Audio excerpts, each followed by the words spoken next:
Most of our franchise people are already making a good six-figure career. They're business people, they're professionals, they sold a company.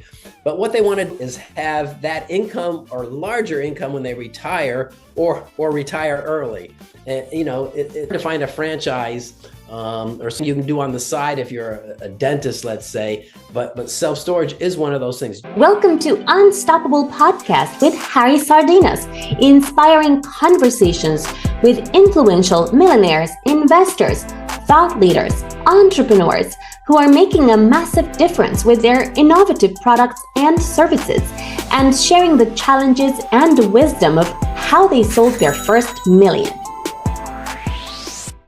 Tenants I think that they just pay rent, and there is a very little bit maintenance over there unless there is a leak or something. But you don't have those tenants every day in the day to day. So tell us how you end up this. It was kind of by accident. A friend told you, because somehow you end up in the niche that in a commercial real estate where if you know what you're doing, could be less headache that having actual tenants. I'm a civil engineer by trade, so I owned an engineering company, and I would design site plans, Dunkin' Donuts, Walmart's, homes, subdivisions, and back in the mid '80s, a guy came to my office and said, "Will you design a self-storage for me?" And I'm just a kid. I say, "Sure." What the heck is a self-storage? I didn't even know what a self-storage is, but over the years, I designed more and more.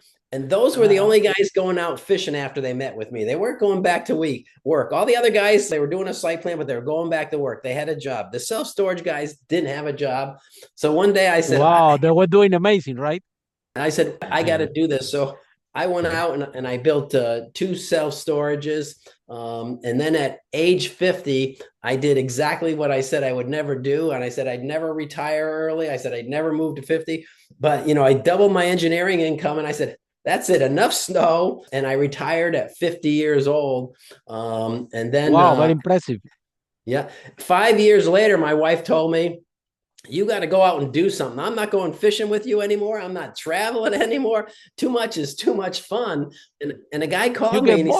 You get bored also, right? Yeah. People say, oh, I'm going to become a millionaire, I'm going to travel, I'm going to be by the beach. And you get bored very quickly of all this. You got to do something. And a guy called me. He knew I had done a lot of self-storage. He said, would I help him?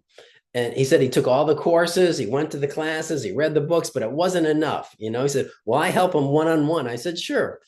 About 6 or 7 weeks in of him paying me $200 an hour, he said to me, what you're telling me is you could tell everybody. You could tell the next guy. He says, there's no self-storage franchises in the United States. You should be the first one. I said, I know nothing about franchising. And he says, hey, you're lucky. I'm an expert in franchising. I was a star in the hotel franchising world, which is the biggest franchise out there practically, with the McDonald's and all. And he said, I will do that with you. I'll do the franchising side and you do the engineering and the self-storage side. It took us a year to put it together. And I said, okay, let's get started. He says, there's a problem. I have a job. I can't do this. I got to work. You don't have to work. So he traded me his half the company, and I helped him build his first self-storage. And now the guy's happy as a clam, multi-millionaire. He's also retired. Now he can work with you. He's retired, but he's not going to work with anybody anymore. He dabbles in all kinds of things with his investment money. But it took him it took him 2 years, and he sold his place for a $7 million profit. Wow. After being open for 2 years. Wow, that's very impressive. So, Mike, tell us one of the secrets, because you see in all over Florida, all over United States, you see self-storage everywhere, right? And some people might say, okay, there's a lot of competition. I think that if there is a lot, it's because there is demand for it. Otherwise, there won't be there. However, what are the secrets that you discover that after some offer out there, how can you be different? How can be unique? How can you be unique? And tell us a little bit more about the franchise, how it works. Yeah, there's a lot of lawyers out there. There's a lot of doctors out there, and there is a lot of self-storage out there. So you have to be aware of your competition. But here's what we found, right now the self-storage is still 15, 20 years behind the hotel business. There's no hospitality in Wow. self-storage. You know, Wow. the average self-storage, 95% are average. There's nobody that's above average. So what we've done is we've decided to be above average and be in the hospitality business. Most developers are in the real estate business. And so they just, whatever happens, happens. You want to rent, you come in, great. Our people are trained in hospitality. They're trained in sales and marketing. I mean, we put a commercial vacuum out in front of every self-storage. Hey, it's for the community. Come use it for free.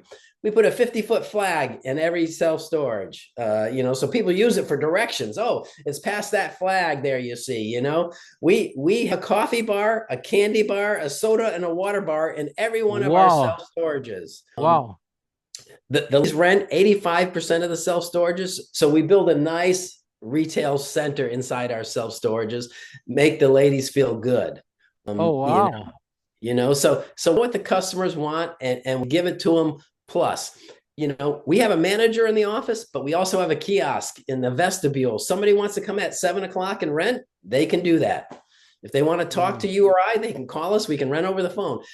But being in the hospitality allows us to charge 30% more.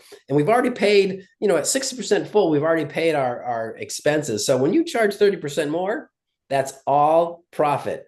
So charging 30% more gives you a lot more than 30% in profit, because that all goes to profit where normally only 60% goes to profit. So basically, yeah, because I've been in this self-storage, all you find there is just like that. You have your space, you open, and there's all by computers. You rarely see anybody there. Whether you change the dynamic and it's more like a personal touch. There is people can buy food there, can buy drinks. Is that correct? Well, no, we give out free soda, free candy. Oh, wow. It's for our tenants. And, On a hot day, our manager will take a grocery bag out and give everybody on site. Here in Florida, it's hot. They'll, and even in Connecticut, it's hot in the summertime. They'll hand out soda. It's just, we are in the hospitality business. We're not in the self-storage business. oh, wow, that's fantastic. So that makes Amazing. the difference. We're not even in the real estate business. That just allows us to be profitable. Mhm. Mark, and how do you came with this idea? Well, again, like I had mentioned before, it was my friend. He became my friend. He was looking to build his own self-storage, and he was in the franchise world. And so he came up with the idea, and we did that together. And it's been a wild ride. We are the only self-storage franchise in the United States, storage authority franchise, and our goal is to create multi-millionaires. Their goal typically is to, most of our franchise people are already making a good 6-figure career. They're business people, they're professionals, they sold the company.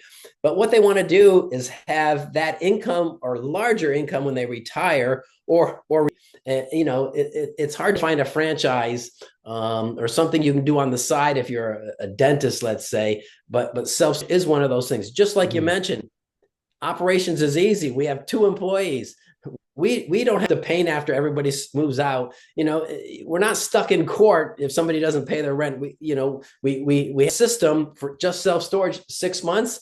I mean, we put a 30-day notice, have an online auction, and then the stuff is gone and we rent the unit to the next person. So Amazing. Just a lot of advantages. Yeah. Max, so what it's gonna take to get a franchise? If somebody's listening to the podcast and want to do a franchise with you, how does it work? Well, it works like this. They check out our website, storageauthorityfranchise.com, and it gives quite a bit of information, FAQs. And then if you're interested, you give myself or Garrett or one of us a call. We have a 15-minute call with you. Just go over some of the basics. Where do you live? And some of those details. Make sure we're on the same track. And then if that's good, what we do is we have you fill out an application, and we have a couple of discovery Zoom meetings like this. And then if we're a good fit, we get you started. but How you much have to. capital we need to have? How the franchise work? Yeah, well, most of our franchisees, like I said, they're busy professionals. They want to replace a substantial income. Mm, They don't want to get in self-storage to make a year. They want to get in to make 500,000 and sell it for a $6 or $7 million profit. So in order to do that, you have to build a substantial self-storage. It takes about $1.5 million in capital. they It's have not.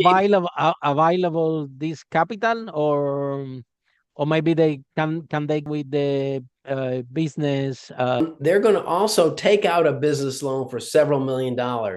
I mean, you're what we're by talking 1.5 million of your own money, on liquid, right? yeah.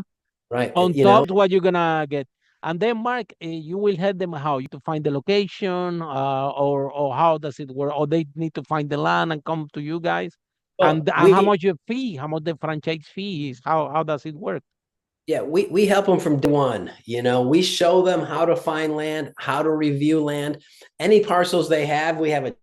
We follow up, and we tell them if it's good, bad, or we need more information. In the end, they get their own third-party feasibility study for profit and loss.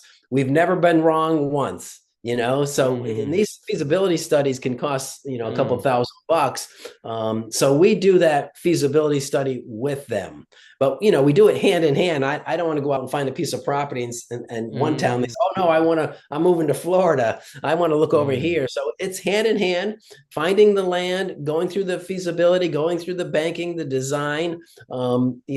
It's by them in the end. So Mm. they have a say in everything, but we take them step by step. So how you guys get paid then? Well, we get paid like every franchise. Every franchise has a fee to pay for the helping finding land and training the managers and training everybody. So that's a one-time fee. Our franchise fee is, and you'll see all this on our FAQs, is 69,000. And then we have for ongoing guidance and assistance, and we provide the software, we provide the website. There's a lot of things we provide. Follow us for more interviews with world's most influential, audacious entrepreneurs that overcame challenges and adversity, providing you with the blueprint of how they sold their first million so you can grow your business exponentially.